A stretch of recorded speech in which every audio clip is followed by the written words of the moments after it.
안녕하세요. 지금은 평온하고 감사한 나날을 보내고 있는 40대 중반 여성입니다. 인생이 얄궂다는 말을 제가 이렇게 온몸으로 실감하게 될 줄은 꿈에도 몰랐어요. 저는 지금까지 결혼을 2번 했습니다. 요즘이야 재혼이 흠도 아니고 흔한 일이라지만 저에게는 첫 번째 결혼의 실패가 여전히 가슴 한구석에 깊은 흉터처럼 남아 있습니다.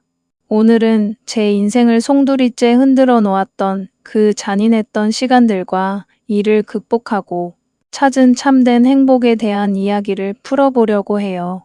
들으시기 전에 구독과 좋아요, 그리고 댓글로 어디서 듣고 계신지 남겨주시면 그곳에 행운이 깃들기를 바라겠습니다. 저는 대학에서 약학을 전공하고 졸업 후 동네 약국에서 근무하던 평범한 약사였습니다. 약국을 찾는 환자 복약 지도와 약 조제에 매일 정성을 다하던 시절이었죠. 첫 번째 남편은 대학 선배의 소개로 만나게 된 대형 회계법인 회계사 한도영 씨였습니다.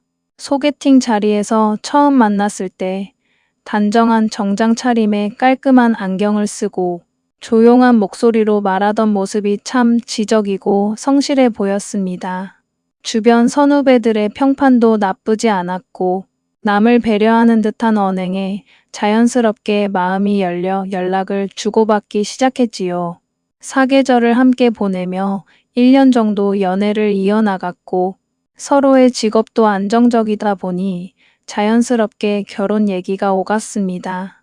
양가 어른들도 흔쾌히 저희의 만남을 허락해 주셨고 혼수 준비나 신혼집 마련 과정에서도 별다른 갈등 없이 수월하게 모든 일이 진행되었습니다. 결혼식 날 수많은 사람들의 축하를 받으며 버진로드를 걸을 때만 해도 저는 제 삶의 가시밭길이 기다리고 있을 줄은 감히 상상도 못했습니다. 그저 좋은 남편과 예쁜 아이 낳고 남들처럼 소소하고 평범하게 살아가는 소박한 꿈만 가득했으니까요. 하지만 사람 앞날은 한치 앞도 모른다더니 결혼식장의 화려한 조명이 꺼짐과 동시에 제 삶의 비극이 시작된 셈이었습니다. 신혼 초 3년 정도는 겉보기엔 정말 평탄하고 좋았습니다. 둘 다 직장 생활로 바쁘기도 했고 급하게 아이를 가질 생각은 없었기에 신혼 1년 차까지는 둘만의 시간을 여유 있게 즐겼습니다. 주말이면 맛집을 찾아다니고 인근으로 소소하게 여행도 다니며 평화로운 일상을 보냈지요. 그리고 결혼 2년 차 접어들면서부터 본격적으로 2세를 가질 계획을 세우고 노력을 기울이기 시작했습니다. 그런데 결혼하고 겨우 6개월쯤 지났을 때부터 시댁의 은밀한 압박이 시작되었습니다. 하루는 시어머니 임정숙 씨가 저희 부부를 댁으로 불러 저녁을 차려주시더니 식사가 끝날 무렵 찻잔을 내밀며 잠옷 진지한 표정으로 이렇게 말씀하시더군요. 얘들아, 젊은 너희들이 신혼 더 즐기고 싶고 둘이 자유롭게 살고 싶은 마음은 내가 다 안다. 그런데 도영이가 우리 집안 5대 독자잖니. 시아버지 연세도 있으신데 하루라도 얼른 귀한 손주를 봐야 내 아버님도 마음 편히 손주 재롱 보시지 않겠냐. 어머니, 저희도 당연히 아이 가질 생각으로 차근차근 노력하고 있어요. 둘 다 건강하니까 차분히 계획 세워서 시도하면 금방 좋은 소식 들려드릴 수 있을 거예요. 너무 걱정 마세요. 그래, 알았다. 그런데 말이다, 지혜야. 첫째는 무조건 아들이어야 한다. 집안대를 이어야 하는 5대 독자 집안이니 그건 내가 명심해야 해. 속으로는 아니. 요즘 같은 21세기 세상에 아직도 딸 아들을 따지시나 싶어 당황스럽기도 하고 섭섭한 마음도 들었지만 한편으로는 평생 유교적인 집안에서 5대 독자 아들 하나만 바라보고 살아오신 어르신이니 그런 생각이 드시는 것도 어쩌면 당연하겠다 싶어 그 자리에서는 웃으며 넘어갔습니다. 하지만 그날 이후 저에게는 알게 모르게 커다란 중압감이 눌러앉기 시작했습니다. 그 부담감 속에서 저는 남편과 함께 체계적으로 노력을 기울였습니다. 배란일을 따져가며 날짜를 맞추는 것은 기본이었고, 몸에 좋다는 한약부터 각종 영양제, 흑염소 진액까지 찾아 먹었습니다. 퇴근 후 지친 몸을 이끌고 남편과 함께 헬스장에 나가 운동도 열심히 했지요. 제 뱃속에 찾아올 소중하고 천사 같은 아기를 간절히 기다리면서요. 그런데 이상하게도 달이 지나고 계절이 몇 번이나 바뀌어도 아이 소식은 전혀 없었습니다. 저나 남편이나 정기 건강검진을 받으면 늘 정상으로 나왔고, 평소 특별한 질환도 없었기에 그저 시간이 조금 걸리는가 보다 생각했습니다. 하지만 시어머니의 재촉과 들볶음은 달이 갈수록 기하급수적으로 심해졌습니다. 근무 중인 약국으로 시도 때도 없이 전화를 걸어와 얼토당토하는 주술적인 이야기나 민간요법을 강요하며 압박을 가하시는데 진짜 정신적으로 진이 다 빠질 지경이었습니다. 얘야, 이번 달 생리 시작했니? 도대체 어떻게 된 거냐? 내가 보약방에서 큰돈 주고 지어 보내준 한약이랑 영양제는 꼬박꼬박 챙겨 먹고 있는 거 맞긴 해? 네, 어머니. 아침 저녁으로 잊지 않고 잘 챙겨 먹고 있어요. 저희도 노력하고 있으니까 어머니께서도 조금만 마음 편히 먹고 기다려 주세요. 내가 비싼 돈 들여서 삼복더위에 그 좋은 걸 해다 바치는데 전혀 결과가 안 보이니 답답해서 그러지. 동네 창피해서 내가 얼굴을 들고 다수가 없다. 처음에는 자식을 걱정하는 시어머니의 마음이려니 하고 넓은 마음으로 받아들이려 애썼지만 시어머니의 기행과 집착은 점점 선을 넘기 시작했습니다. 저희 신혼집과 시댁은 차로 1시간 정도 떨어진 거리였는데 사전 연락도 없이 하루가 멀다 하고 불쑥불쑥 찾아오셨습니다. 심지어 아들이 알려준 비밀번호를 누르고 들어와 제가 퇴근하고 집에 오면 어두컴컴한 거실에 혼자 앉아 계신 적도 여러 번이었습니다. 그럴 때마다 제 가슴은 쿵쾅거리며 터질 듯 졸려왔습니다. 한 번은 도저히 잊을 수 없는 충격적인 일이 있었습니다. 하루는 약국 일이 바빠 지친 몸을 이끌고 겨우 집에 들어왔는데 거실에 들어서자마자 경악을 금치 못했습니다. 냉장고와 냉동실 문이 활짝 열려 냉기가 다 빠져나가고 있었고 안에 들어있던 온갖 반찬통, 장류, 밀폐 용기들이 죄다 식탁과 바닥 위에 어지럽게 널브러져 있었습니다. 그리고 그 난장판 한가운데에 시어머니가 울그락부르락해진 얼굴로 서 계셨습니다. 저는 놀란 가슴을 쓸어내리며 여쭤보았습니다. 어머니, 이게 다 뭐예요? 도대체 왜 집을 이렇게 만들어 놓고 계세요? 너 잘 왔다. 내가 사다 준 임신에 좋다는 영양제랑 한약, 너 진짜 제대로 챙겨 먹고 있는 거 맞아? 내가 너무 의심스러워서 냉장고랑 찬장을 샅샅이 다 뒤져봤는데 다 먹은 빈 봉지가 몇 개 보이지도 않잖아. 저기 구석에 숨겨둔 거 겨우 찾아낸 게 5봉지다. 시어머니는 제가 아이를 가지지 못하는 것이 순전히 본인이 사준 영양제를 제대로 먹지 않고 몰래 버려서라고 단정짓고 그걸 확인하겠답시고 며느리 집 냉장고와 집안 전체를 뒤집어 엎어 놓으신 거였습니다. 정말 제 눈으로 보고도 믿기지 않는 비정상적인 상황에 그동안 참아왔던 서러움과 분노가 터져 나왔습니다. 어머니, 아무리 그래도 이건 정말 너무하신 거 아니에요? 영양제 일부는 제가 회사 약국에 가져다 놓고 매일 점심때마다 챙겨 먹어서 집에 없는 거예요. 저번 주에도 오셔서 똑같이 다 확인하고 가셨잖아요. 그걸 내가 어떻게 믿어? 회사에서 진짜 입에 넣는지, 남 몰래 쓰레기통에 쏟아버리는지, 내가 내 눈으로 직접 보지 않았는데 어떻게 알겠냐? 안 되겠다. 오늘부터 너 아침 저녁으로 영양제 입에 넣고 삼키는 거 사진 찍어서 나한테 보내라.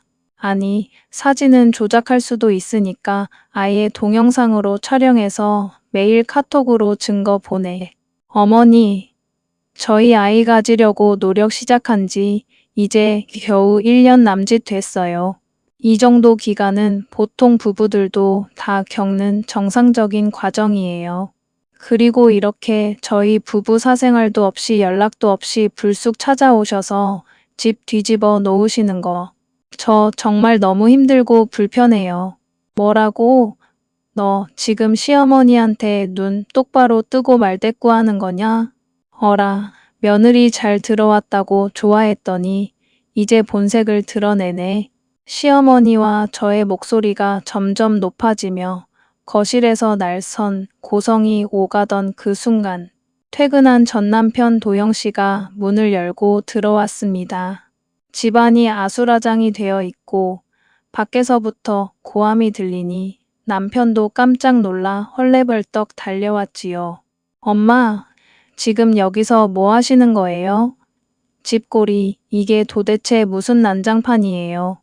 그날만큼은 다행히도 남편이 제 편을 들어주었습니다. 소리를 지르는 시어머니를 겨우 말리며 엄마, 제발 그만 좀 하세요. 지혜도 일하느라 피곤한 애인데 왜 자꾸 집까지 찾아와서 괴롭히세요?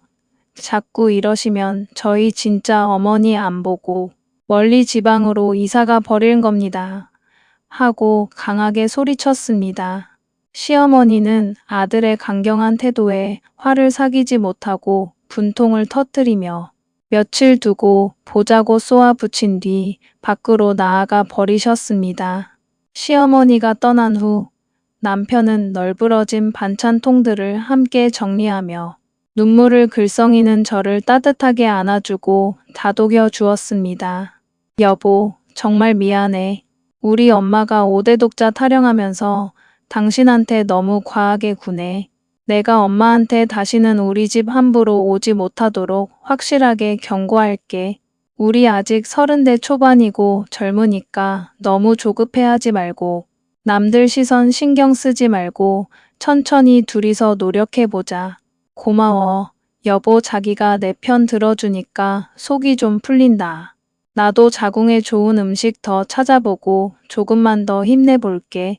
그렇게 엉망이 된 냉장고를 함께 정리하고 남편의 다정한 말 한마디에 위로받으며 저는 남편을 다시 한번 믿고 조금만 더 참아보자고 마음을 다잡았습니다. 하지만 그 무렵 저희 친정엄마는 제 얼굴에 그늘이 진 것을 귀신같이 채시고 걱정을 감추지 못하셨어요. 외딸이 시댁 눈치와 아기 타령에 시달리며 속이 타 들어가는 걸 눈치채셨으면서도 괜히 친정엄마가 사위나 시댁에 한마디 나섰다가 부부 사이만 더 나빠질까봐 속으로만 핏눈물을 흘리셨다고 나중에 말씀하시더군요. 그때는 저도 제 몸과 마음 하나 추스르느라 정신이 없어 친정엄마의 까맣게 타들어가는 가슴까지 헤아릴 여유가 없었습니다. 그러나 남편이 따뜻했던 보호막도 그리 오래가지 못했습니다. 시간이 흘러도 임신 소식은 여전히 없었고 시어머니의 은밀한 전화 채근과 압박이 지속되면서 남편 역시 점점 지쳐가는 기색이 역력했습니다. 퇴근 후 집에 오면 저와 눈을 맞추지 않고 말수도 줄어들었지요. 결국 노력을 시작한 지 꼬박 2년이 지나자 저희는 더 이상 미루지 말고 전문 불임 클리닉을 찾아가 정밀 검사를 받아보기로 했습니다. 떨리는 마음으로 유명 여성병원 산부인과를 찾아가 각종 초음파, 피검사, 나팔관 조영술 등 복잡하고 고통스러운 검사들을 받았습니다. 그리고 며칠 뒤 검사 결과를 들으러 간 날, 의사 선생님 입에서 나온 결과는 제 예상을 완전히 빗나간 충격적인 내용이었습니다. 아이 소식이 없었던 원인은 바로 저의 심각한 자궁내막증과 그로 인해 양쪽 나팔관이 완전히 막혀버린 유착 증상 때문이었습니다. 평소 생리통이 눈물이 날 정도로 심한 편이었지만 저는 그저 남들도 다 이 정도 통증은 참으며 사는 줄로만 알았습니다. 그런데 그 통증이 제 몸속에서 자라나 임신을 막는 거대한 벽이 되어 있었던 겁니다. 진료실에서 의사 선생님의 진단을 듣는 순간 제 머릿속은 하얗게 마비되었고 가슴 깊은 곳에서 서러움과 죄책감이 밀려와 눈물이 쏟아졌습니다. 다행히 의사 선생님은 그래도 자궁 내막증 수술을 거쳐 유착 부위를 정리하고 바로 시험관 시술을 병행하면 얼마든지 임신 가능성이 높으니 낙담하지 마세요 라며 저를 위로해 주셨습니다. 저는 그 한마디에 지푸라기라도 잡는 심정으로 다시 희망을 가져보려 했습니다. 하지만 안타깝게도 그 희망은 저 혼자만의 처절한 착각이었더군요. 병원을 나서서 주차장으로 걸어가는 동안 남편의 태도는 방금 전 진료실에서의 다정함은 온데간데 없이 얼음장처럼 차갑게 바뀌어 있었습니다. 마음이 산산조각 난 채 지친 몸을 그에게 살짝 기대려 하자 그는 제 어깨를 냉정하게 뿌리치며 차가운 눈빛으로 말했습니다. 나 지금 당신 얼굴 쳐다보기도 싫으니까 알아서 따로 가. 차는 내가 타고 갈 테니까 당신은 택시를 타든 버스를 타든 혼자 알아서 집으로 와라. 당신 지금 날 혼자 두고 간다고? 어떻게 나한테 이런 말을 해? 내 몸이 이 지경이 되어서 가장 고통스럽고 힘든 사람은 나야. 남편인 자기가 나를 위로해줘야지. 당신이야말로 상황 파악이 안 돼? 모르는 소리 하지 마. 나는 지금 우리 집안 5대 독자대가 내 손에서 꺾이게 생겼다고. 내 심정이 어떨지 생각이나 해봤어? 어떻게 그렇게 이기적인 말을 해? 자기가 사랑한 건 나야. 아니면 대를 잇기 위한 껍데기야? 더 이상 당신이랑 할 말 없으니까 알아서 와. 그는 저를 병원 로비 바닥에 홀로 남겨둔 채 차갑게 돌아서서 주차장으로 가버렸습니다. 피도 눈물도 없는 그의 뒷모습을 보며 저는 어이가 없어서 말이 나오지 않았고 가슴이 참담하게 무너져 내렸습니다. 서러움에 눈물을 흘리며 겨우 택시를 잡아 타고 집에 도착했습니다. 옷도 못 갈아입고 어두운 거실 바닥에 주저앉아 목 놓아 울고 있는데 기다렸다는 듯 제 휴대전화가 요란하게 울렸습니다. 화면에 뜬 이름은 역시나 시어머니였습니다. 전화기를 들자마자 귀가 찢어질 듯한 고성이 쏟아졌습니다. 야, 너 당장 내 아들 집에서 짐 싸서 나가. 이혼해. 애를 못 낳는 불임. 원인이 순전히 너 때문이었다며? 어쩐지 사주를 볼 때부터 수상하다 했어. 내가 진작에 너 같은 것을 며느리로 들이지 말고 병원부터 데려가서 검사를 시켰어야 했는데 내 아들이 미련해서 너 같은 골칫덩이를 며느리로 들였다. 당장 우리 집안에서 이혼하고 나가. 어머니, 어떻게 말을 그렇게 하세요? 저도 한 사람의 여자고 존중받아야 할 인격체예요. 지금 제 몸 상태를 알고 가슴이 찢어지는 제 심정을 조금이라도 헤아려 주실 순 없는 건가요? 여자가 결혼을 했으면 남편 사조 맞추고 집안돼 있는 아내이자 엄마로 사는 거지. 무슨 여자 타령이야. 아무튼 이제 너 같은 며느리 우리 집안에 필요 없으니 그리 알아라. 시어머니는 제 말은 더 듣지도 않고 일방적으로 전화를 끊어버리셨습니다. 그 순간 제 안에서 무언가가 단단히 부러지는 소리가 났습니다. 더 이상 이 정신 나간 집안의 며느리로 인간 이하의 대우를 받으며 살고 싶지 않았습니다.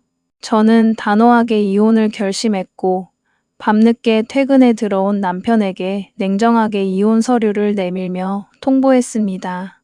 그런데 정작 이혼 소리를 들은 남편은 낮에 차가운 모습은 어디 가고 다급하게 제 무릎 앞에 꿇앉아 매달리기 시작했습니다. 지혜야, 내가 낮에는 너무 충격을 받아서 제정신이 아니었어. 병원 나오고 너무 힘들어서 엄마한테 하소연한 건데 엄마가 당신한테 바로 전화해서 이혼하라고 고함을 칠 줄은 몰랐어. 나 진짜 당신이랑 헤어질 생각까지는 없어. 의사 선생님도 수술하고 시험관 시술 받으면 된다고 했잖아. 나도 마음 다잡고 최선을 다해 도울게. 미안해, 여보. 한 번만 용서해줘. 눈물까지 흘리며 진심으로 후회하는 듯한 남편의 태도에 저는 또다시 바보같이 마음이 흔들리고 말았습니다. 그래, 사람이 너무 놀라면 순간적으로 실언을 할 수도 있지라며 스스로를 위안했고 남편과 다시 마음을 모아 수술 날짜를 잡고 시험관 시술을 준비하기로 했습니다. 하지만 그 이후의 삶은 지옥 그 자체였습니다. 시어머니는 저를 볼 때마다 집안 망쳐놓은 년, 대 끊어먹은 불임 아줌마라며 대놓고 막말을 퍼부었고 남편의 태도 역시 겉으로는 노력을 말하면서도 은근히 저를 피하며 각방을 쓰기 시작했습니다. 처음에는 회계법인 시즌이라 일이 바빠서 피곤한가 보다 이해하려 했지만 갈수록 저와 눈도 맞추지 않고 병원 동행 약속도 핑계를 대며 취소하기 일쑤였습니다. 그러던 어느 평일 오후 약국 휴무라 집에 있던 저에게 시어머니가 사전 연락도 없이 또다시 번호키를 누르고 불쑥 찾아왔습니다. 그리고는 거실에 서서 충격적인 폭언을 쏟아내기 시작했습니다. 너 아직도 안 나가고 버티고 있었냐? 이 집에서 너 환영하는 사람 이제 아무도 없어. 무슨 염치와 배짱으로 이혼도 안 하고 여기서 비벼대고 있는 거냐? 어머니, 저희 엄연히 부부예요.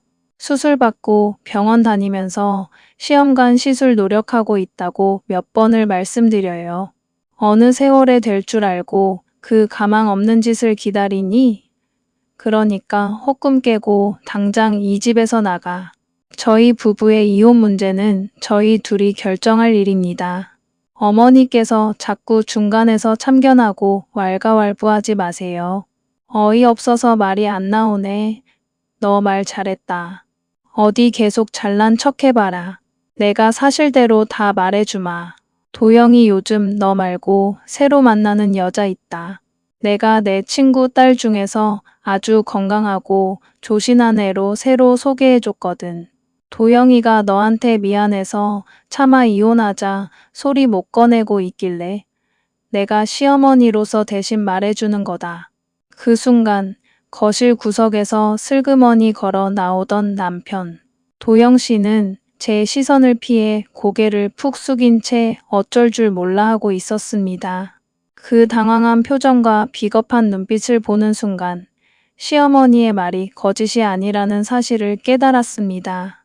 가슴 속에서 피가 역류하는 것 같았습니다. 저는 남편에게 다가가 목덜미를 잡듯 따져 물었습니다. 당신 어머니 말씀이 다 사실이야? 진짜로 다른 여자를 만나고 있었던 거야? 답해봐. 지혜야, 미안해. 사실이야. 우리 집안 5대 독자 대가 끊기는 걸 생각하면 나로서도 어쩔 수가 없었어. 이렇게 소란 피우지 말고 깔끔하게 이혼하는 게 서로의 미래를 위해 행복한 길이야. 뭐? 우리 집안을 위해 어쩔 수 없었다고? 서로를 위한 행복한 길? 내가 알던 지적이고 성실했던 당신은 어디 가고 이렇게 더럽고 치사한 쓰레기가 된 거야. 분노가 치밀어 오른 저는 참지 못하고 온 힘을 다해 남편의 뺨을 세게 올려 붙였습니다. 찰싹 소리가 거실에 크게 울려 퍼졌고 남편과 시어머니 모두 얼떨떨한 표정으로 저를 바라보았습니다. 저는 더 이상 그 구역질 나는 얼굴들을 바라보고 싶지도 않아 짐도 챙기지 않은 채 손가방 하나만 들고 그 집을 차차 뛰어쳐 나왔습니다. 친정으로 돌아와 밤새 눈물을 쏟은 뒤 저는 입술을 깨물며 독하게 마음을 먹었습니다. 저들의 더러운 배신을 절대로 그냥 용서해 줄 수 없었습니다. 다음 날 날이 밝자마자 저는 그동안 모아둔 돈을 들여 정식 흥신소 업체를 찾아갔습니다. 남편의 외도 증거를 하나부터 열까지 완벽하게 수집해달라고 의뢰했지요. 동시에 가정법원에 이혼 및 위자료 청구 소송을 접수했습니다. 하지만 복수의 과정이 처음부터 쉽지만은 않았습니다. 남편 도영 씨는 회계사라는 직업 특성 때문인지 눈치가 매우 빠르고 치밀했습니다. 상간녀와의 만남 장소를 매번 복잡한 동선으로 바꾸고 차량도 대중교통이나 렌터카를 이용하는 등 교묘하게 몸을 사렸기 때문입니다. 처음 몇 주 동안은 흥신소 실장님조차 상대가 보통 조심성이 많은 게 아닙니다. 조금 더 시간이 걸리겠습니다. 라며 애를 먹었습니다. 그러나 꼬리가 길면 결국 잡히는 법이지요. 2달쯤 지났을 때 방심한 두 사람이 주말을 이용해 외곽의 특정 모텔을 여러 차례 정기적으로 드나든 정황이 포착되었습니다. 흥신소 팀은 선명한 고화질 카메라이자 영상 장비를 이용해 두 사람이 손을 잡고 모텔에 들어가고 나오는 결정적인 사진과 비디오 영상을 완벽하게 확보해냈습니다. 이후 열린 이혼 재판정에서 전 남편 측 변호인은 저의 자궁 내막증 질환을 들먹이며 원고가 임신 불능 상태라는 중요한 신체적 결함을 숨기고 결혼한 사기 결혼이다라며 적반하장으로 몰아세웠습니다. 하지만 제가 제출한 상간녀와의 명확한 불륜 증거 자료와 시어머니의 폭언, 녹음 파일 앞에서는 어떠한 핑계도 통하지 않았습니다. 법원은 혼인 파탄의 전적인 책임은 피고 한도영의 부정행위 및 유치한 태도에 있다고 판결하며 판사님의 엄중한 호통과 함께 저에게 넉넉한 재산분할예금과 고액의 위자료를 지급하라는 원고 승소 판결을 내려주었습니다. 하지만 제 복수는 법정에서 끝나지 않았습니다. 저들의 파렴치한 행태에 비하면 위자료 몇 푼은 아무런 위로도 되지 않았으니까요. 저는 판결 확정 후 남편이 근무하던 유명 회계법인 건물 앞으로 사람을 고용해 커다란 전단지를 돌리게 했습니다. 전단지에는 이렇게 적혀 있었지요. 한도영 회계사의 실체를 고발합니다. 본처가 건강상의 이유로 힘들어할 때 장모와 합작하여 불륜을 저지르고 이혼을 요구한 파렴치한입니다. 아내는 정신적 충격으로 현재도 정신과 치료를 받고 있습니다. 이렇게 도덕성이 마비된 사람에게 당신 회사의 소중한 회계와 자금을 믿고 맡기시겠습니까? 회사 일대는 발칵 뒤집혔고 소문은 순식간에 회계법인 전체로 퍼져나갔습니다. 이에 그치지 않고 저는 판결문, 사본과 불륜 증거 자료를 첨부하여 회계법인 대표와 한국공인회계사회징계위원회에 정식으로 진정서를 제출했습니다. 공공의 신뢰를 바탕으로 하는 회계사가 도덕적으로 극심한 결함이 있으므로 자격을 박탈해달라면서요. 결국 회계사회징계위원회는 사안의 중대성을 인정하여 전 남편에게 정직 처분에 이어 공인회계사 자격정지라는 중징계를 내렸습니다. 회계사에게 자격정지란 수년간 업무를 일절 볼 수 없고 그동안 쌓아온 모든 고객 인프라와 신뢰가 한순간에 수포로 돌아가는 회계사 생명의 사형 선고나 다름없는 중벌이었습니다. 그렇게 저는 제 삶을 짓밟았던 자들에게 통쾌하고 완벽한 복수를 마치고 비로소 새로운 삶을 향해 걸어 나갈 수 있었습니다. 이혼 후 저는 남자에 대한 불신과 결혼이라는 제도 자체에 극심한 혐오감을 느끼게 되었습니다. 마음의 문을 쾅 닫아 걸고 오로지 약국 일에만 미친 듯이 몰두했지요. 남들이 꺼려하는 야간 당직이나 주말 근무도 마다하지 않고 도맡아 하며 언젠가 내 명의로 번듯한 대형 약국을 차리겠다는 목표 하나만을 이정표 삼아 쉬지 않고 달렸습니다. 그러던 중 제 삶에 또 한 번의 슬프고 큰 시련이 찾아왔습니다. 시댁의 폭언 속에서도 늘 저를 따뜻하게 안아주고 응원해 주시던 사랑하는 아버지가 갑작스러운 심장마비로 세상을 떠나신 겁니다.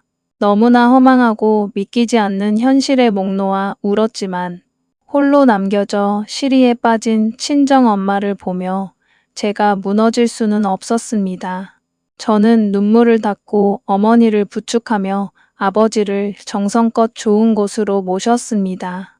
장례를 치르고 난 뒤 어머니와 저는 새로운 삶의 기반을 다지기로 뜻을 모았습니다. 아버지가 생전에 알뜰하게 모아 부동산에 투자해 두셨던 자산과 사망보험금, 그리고 제가 그동안 약사로 일하며 피땀 흘려 모아둔 돈에 약간의 은행 대출을 보태어 지방, 중소도시에 목 좋은 4층짜리 상가 건물 하나를 매입하기로 했습니다. 서울보다는 건물 매매가 부담이 훨씬 적은 지역이었기에 가능한 선택이었습니다. 친정엄마는 당신 몫으로 돌아갈 재산 상속분 대부분을 군말 없이 저에게 선뜻 넘겨주시며 제 새로운 출발을 적극적으로 지원해 주셨습니다. 사실 어머니는 나중에 웃으며 고백하시기를 그때 속으로는 걱정이 이만저만이 아니었다고 해요. 아무리 하나밖에 없는 딸이라지만 가진 재산의 대부분을 딸 명의로 몰아주는 게 맞는지, 혹시라도 상가 투자가 잘못되면 어쩌나 싶어 밤잠을 설치며 가슴을 졸이셨다고요. 그래도 홀로서기를 하려는 딸이 다시 꿋꿋하게 일어서는 모습을 보고 싶다는 어미로서의 마음이 훨씬 더 컸다고 말씀하시더군요. 제가 낮 동안 1층에 새로 오픈한 제 약국에서 환자들을 돌보며 일하는 동안 어머니는 건물의 미화 상태나 시설을 틈틈이 점검하며 건물주 관리인 역할을 훌륭히 해내셨습니다. 번화가 쪽 요지에 위치한 덕분에 건물 2층과 3층, 4층에는 실력 있는 치과와 디저트 카페, 그리고 스터디 카페가 연이어 입점하면서 건물의 가치도 월세 수입도 날이 갈수록 눈부시게 올라갔습니다. 그렇게 친정엄마와 저는 몇 년 동안 평화롭고 풍요로운 일상을 누렸습니다. 그러던 어느 날 저는 제 인생에서 다시는 마주치고 싶지 않았던 두 얼굴을 아주 뜻밖의 장소에서 서로 다른 시점에 마주하게 됩니다. 이야기를 이어가기에 앞서 지금의 제 두 번째 시어머니이신 오순자 씨 이야기를 먼저 해야 할 것 같네요. 저는 상가 건물을 매입한 후에도 한동안 남자를 멀리하고 오직 일과 건물 관리에만 전념했습니다. 그러다 저희 건물 3층에 새로 개인 법률 사무소를 개업하신 변호사님이 계셨는데 건물 임대차 계약 문제와 상가 법률 상담으로 몇 번 대화를 나눌 기회가 있었습니다. 제가 건물주인 것을 알게 된 그 변호사님은 꼼꼼하고 친절하게 제 법률적 문제들을 챙겨주셨고 자연스럽게 식사를 함께하며 가까워지게 되었지요. 그분이 바로 지금 제 곁에 있는 두 번째 남편 강윤재 씨입니다. 전 남편과는 달리 윤재 씨는 언행이 깊고 진중하며 배려심이 깊은 사람이었습니다. 그 사람 역시 과거 아내의 성격 차이와 가치관 대립으로 이혼했던 아픔을 겪은 처지였기에 저 역시 처음에는 마음을 쉽게 열지 못하고 그저 좋은 건물주와 임차인 혹은 편한 친구 관계로 지내려 했습니다. 그러다 어느 비 내리는 저녁 술 한 잔을 기울이며 자연스럽게 서로의 과거 아픔을 털어놓게 되었습니다. 제가 첫 번째 결혼에서 겪었던 자궁내막증 불임 문제, 시댁의 폭언, 그리고 전 남편의 외도와 이혼 과정까지 숨김없이 다 고백했을 때 윤재 씨는 가만히 제 이야기를 들어주더니 조용히 제 손을 잡으며 말했습니다. 그동안 혼자서 그 무거운 상처를 안고 사느라 얼마나 고생이 많았습니까? 지혜 씨 잘못이 아니에요. 그의 따뜻한 온기와 진심 어린 눈빛에 제 가슴속 얼어붙었던 마음에 녹아내렸고 저는 더 이상 그를 밀어내지 못했습니다. 그리고 윤재 씨의 어머니, 즉 지금의 시어머니 오순자 씨를 처음 뵙던 날의 감동은 평생 잊지 못할 겁니다. 남편에게 제 사정을 미리 전해 들으셨던 어머니는 인사를 드리러 간 저를 따뜻하게 품에 안아주시며 이렇게 말씀하셨습니다. 지혜 씨, 과거에 불임 판정을 받고 고생했다는 얘기 윤재한테 다 들었다. 예, 그게 무슨 죄나 흠이 된다고 마음고생을 했니? 사람이 바르고 서로 마음이 맞으면 됐지. 내 자식 아껴주고 둘이 행복하게 살면 나는 그것으로 더 바랄 게 없다. 그 따뜻한 한마디에 그동안 첫 번째 시댁에서 죄인 취급을 받으며 쌓였던 서러움이 눈물로 터져 나왔습니다. 시댁 어른들이 제 아픈 이력을 편견 없이 담담하게 받아들여 주신 덕분에 저는 비로소 두려움을 털어내고 두 번째 결혼을 결심할 수 있었습니다.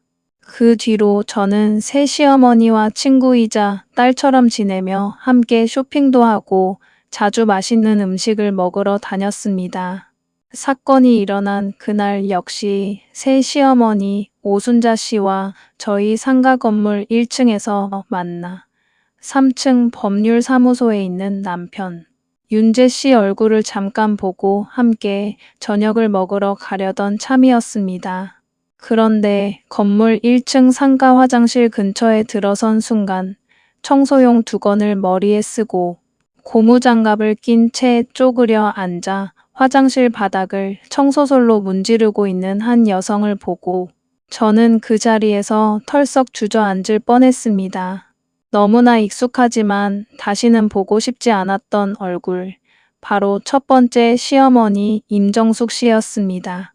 그쪽도 발자국 소리에 고개를 들었다가 비단 옷을 입고 깨끗하게 차려입은 저를 알아보더니 순간 기겁을 하며 청소소를 놓칠 뻔하더군요. 하지만 이내 특유의 뻔뻔한 눈빛을 회복하더니 삐딱하게 고개를 들고 독서를 내뱉었습니다. 어라? 인연이 여긴 웬일이야? 아주 얼굴에 기름기가 흐르고 광이 나는 걸 보니 남의 집안 망쳐놓고 혼자서 아주 잘 먹고 잘 사는가 보다. 당신이 여기서 청소를 하든 뭘 하든 저랑 무슨 상관이겠어요? 그나저나 청소 상태가 이게 뭡니까? 저기 변기. 테두리 물때도 그대로고 바닥도 엉망인데 청소를 이런 식으로 대충 하세요? 뭐라고? 너 지금 누구한테 지적질이야? 나 소일거리 삼아 운동 겸 청소 일하는 거다. 재수 없으니까 다시는 내 눈앞에 마주치지 마라. 거짓골이나 다름없는 초라한 모습으로 화장실 바닥을 닦고 있으면서도 그놈의 자존심과 기세만은 버리지 못하는 그 한심한 모습을 바라보며 저는 어이가 없어 차갑게 웃으며 말했습니다. 아, 운동 삼아 일하시는 거였어요? 참 좋으시겠어요. 아들 한도영 씨 회계사 자격 정지당하고 집안 꼴이 기우니 사시는 게 많이 궁해지셨나 봅니다. 그런데 어쩌죠? 저 이 4층 상가 건물 건물주예요. 저희 건물에 이렇게 청소 부실하게 하고 임차인들에게 불친절한 용역업체 직원은 곤란한데요. 임정숙 씨, 내일부터 저희 건물에 나오지 마세요. 해고입니다. 임정숙 씨는 제가 건물주라는 단어를 내뱉자 눈이 튀어나올 듯 실랑이를 벌이며 내가 무슨 건물주야. 거짓말 치지 마. 하고 몇 번이나 고함을 쳤습니다.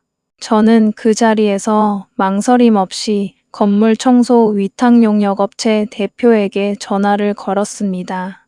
여기 영빌딩 건물주인데요.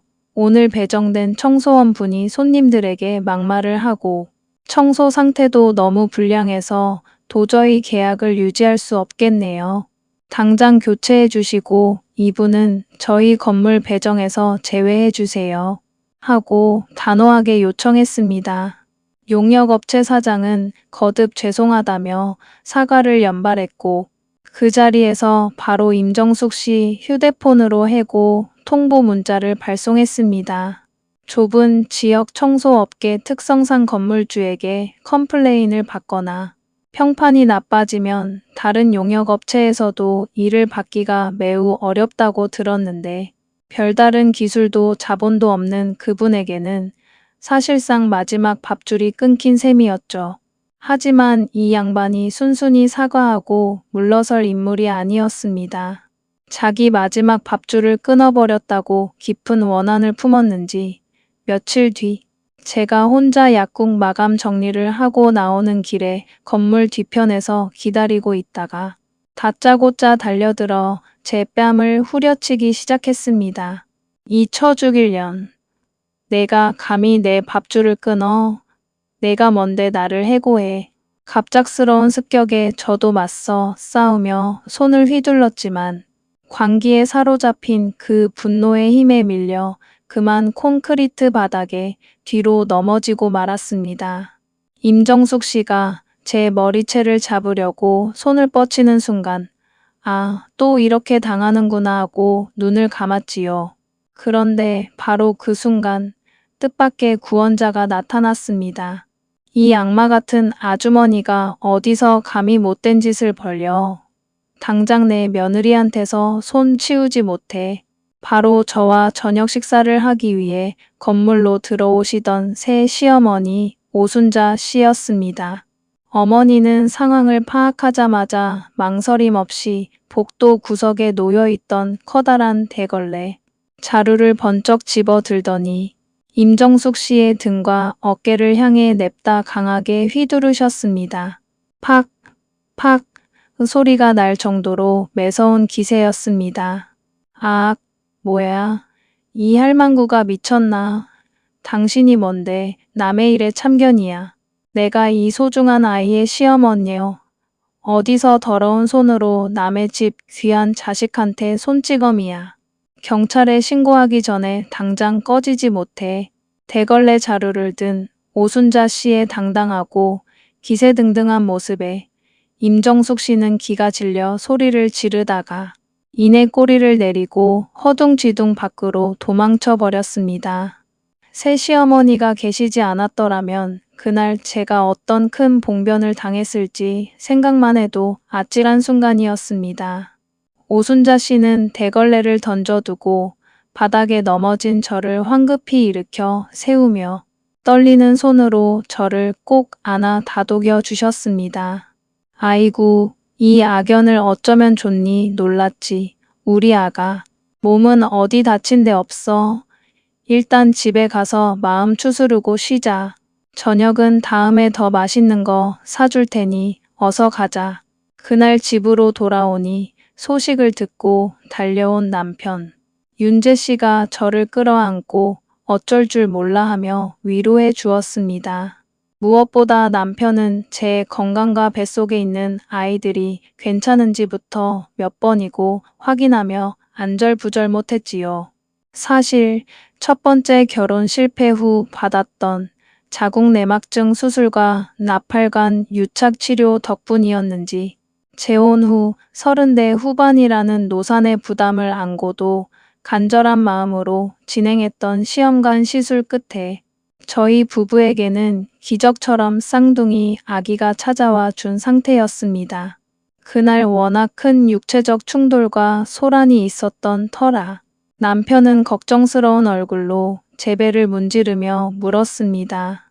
여보, 정말 괜찮아? 어디 배 아프거나 이상 있는 건 아니지? 응, 괜찮아. 조금 놀라긴 했는데 다행히 몸에 별다른 통증은 없어. 아기들도 잘 있을 거야. 정말 다행이다. 정말 고생 많았어. 지혜야.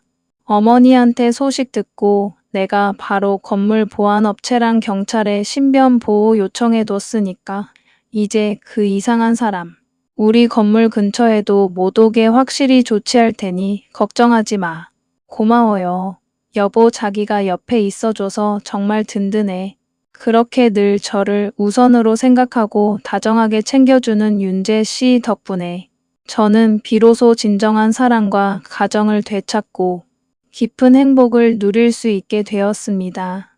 나중에 건물의 용역업체 관계자를 통해 알게 된 사실인데 첫 번째 시어머니 임정숙 씨가 왜 그렇게 청소일까지 하는 처참한 처지로 몰락했는지 그 내막이 밝혀졌습니다.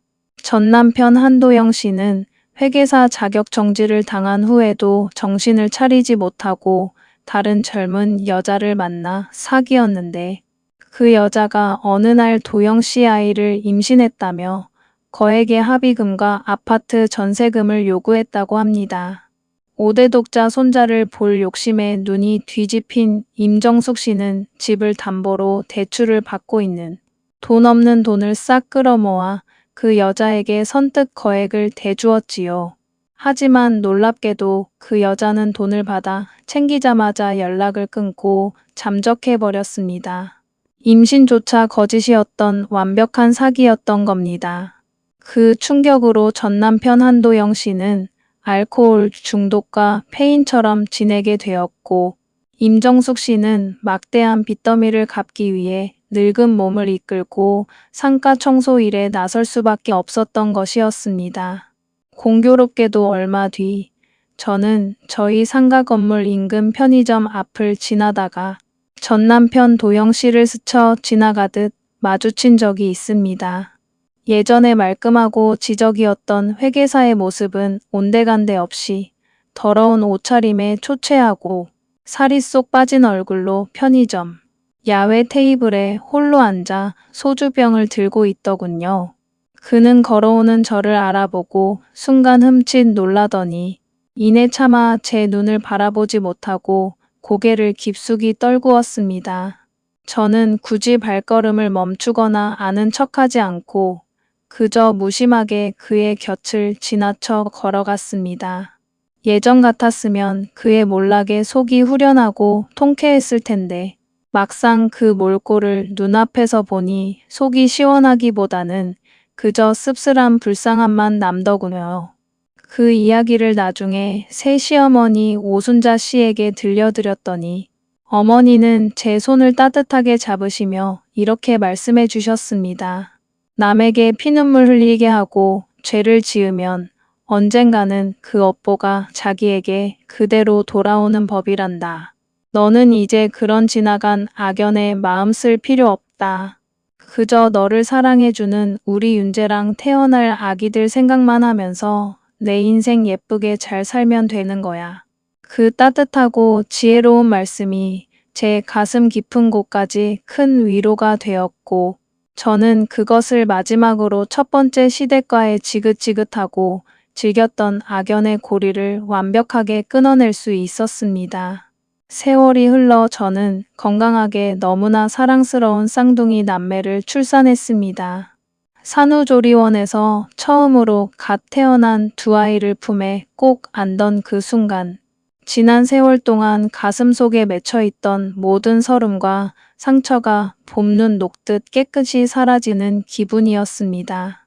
남편 윤재 씨는 서툰 손길로 아이들의 기저귀를 갈아주고 젖병을 물리며 연신 이렇게 천사같이 예쁜 애들이 우리에게 와주다니 하고 감격의 눈물을 글썽였고 시어머니 오순자 씨는 매일같이 정성껏 끓인 영양 미역국과 반찬을 싸들고 조리원으로 찾아오셔서 제 산후조리를 자식 이상으로 정성껏 도와주셨습니다. 옆에서 그 모습을 바라보시던 저희 친정엄마도 손주들을 어루만지시며 우리 지혜가 이제야 진짜 복을 받았구나 하고 기쁨의 눈물을 훔치셨습니다. 그 평화롭고 따뜻한 풍경을 바라보며 저는 비로소 제 인생의 가시밭길 같았던 한 챕터가 온전히 마무리되고 참된 행복의 문이 열렸음을 느꼈습니다. 사람 인생이라는 것은 정말 한치 앞도 알 수 없는 것 같습니다. 나이가 든다는 것은 그저 늙어가는 것이 아니라 여러 굴곡을 거치며 점차 진짜 자기다워지는 과정이라는 말이 있지요. 저는 지나온 아픔을 거울 삼아 나이가 들수록 조금씩 더 깊어지고 나은 사람이 되기를 늘 바라고 있습니다. 제 상처받았던 영혼을 따뜻하게 보듬어준 지금의 다정한 남편과 눈에 넣어도 아프지 않을 우리 쌍둥이 아이들, 그리고 저를 친딸처럼 아껴주시는 시어머니와 제 편이 되어주시는 친정엄마에게 앞으로 참된 좋은 아내이자 좋은 엄마, 그리고 자랑스러운 딸과 며느리가 되어 이 감사함을 보답하며 살아가고 싶습니다. 제 긴 이야기를 들어주신 모든 분들에게도 인생의 어떤 시련 속에서도 결국 아픔을 어루만져주는 따뜻한 인연과 기적, 같은 행복이 찾아오기를 진심으로 기도하겠습니다. 긴 글 들어주셔서 정말 감사합니다.